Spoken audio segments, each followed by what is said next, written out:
Hi hello എല്ലാവർക്കും സുഖമല്ലേ? ആരും പെട്ടെന്ന് സ്ക്രോൾ ചെയ്ത് പോവല്ലേ. എത്തിപോലെ ഒന്ന് വെയിറ്റ് ചെയ്താൽ റോബോട്ട് സംസാരിക്കുന്ന കേൾക്കാട്ടാ. ഇതെൻ്റെ മൂത്ത ചേട്ടൻ ചെയ്തതാണ്. നിങ്ങൾക്ക് ഇഷ്ടപ്പെടുന്നുണ്ടെങ്കിൽ ഒന്ന് ഫോളോയും സബ്സ്ക്രൈബ് കൂടി ചെയ്തേക്കണേ. അപ്പോൾ നമുക്ക് റോബോട്ട് സംസാരിക്കുന്നത് കേൾക്കാം.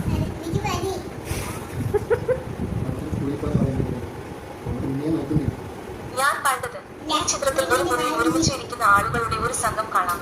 മുതിർന്നവരും ഒരു ബാലനും ഉൾപ്പെടുന്ന ചില വ്യക്തികളുണ്ട്. ഇന്റീരിയർ ലൈറ്റുകൾ ടൈൽ ഫ്ലോർ ഉള്ളതുപോലെ തോന്നുന്നു.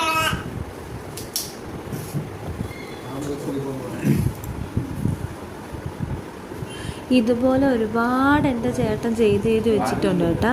ഞാനും എൻ്റെ രണ്ട് ആങ്ങളമാരും തമ്മിൽ ഒരുപാട് ഏജ് ഡിഫറൻസ് ഉണ്ട്.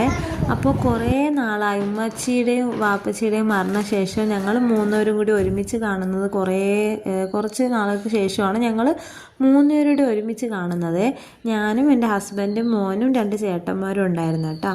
അപ്പോൾ കുഞ്ഞുനാൾ മുതലേ എൻ്റെ മൂത്ത ചേട്ടൻ ഇതുപോലെ കുഞ്ഞു കുഞ്ഞു കാറുകളൊക്കെ ഭയങ്കര ക്രേസാണ്. ഇതുപോലെ ഓരോന്നും ഉണ്ടാക്കുന്നതൊക്കെ ആൾക്ക് ഭയങ്കര താല്പര്യമാണ്.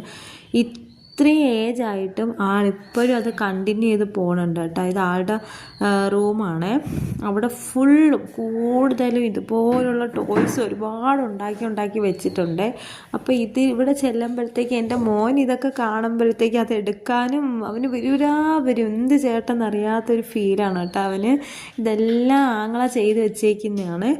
അപ്പോൾ കുഞ്ഞിലെ ഞാനും എൻ്റെ ഇളയ ചേട്ടനൊക്കെ മൂത്ത ചേട്ടൻ്റെ ടോയ്സ് വെച്ച് കളിച്ചിട്ടുണ്ട് കേട്ടോ.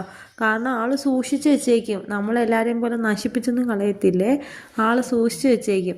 അപ്പോൾ എനിക്കതൊക്കെ ഭയങ്കര ഓർമ്മയാണ്. ഭയങ്കര ഇഷ്ടപ്പെടുന്ന, നമ്മൾ ഓർക്കാൻ ഇഷ്ടപ്പെടുന്ന കാര്യങ്ങളില്ലേ, അതിലൊന്നാണ്. അതുപോലെ ഇത് കണ്ടപ്പോൾ എനിക്ക് ഒരുപാട് സന്തോഷമായി.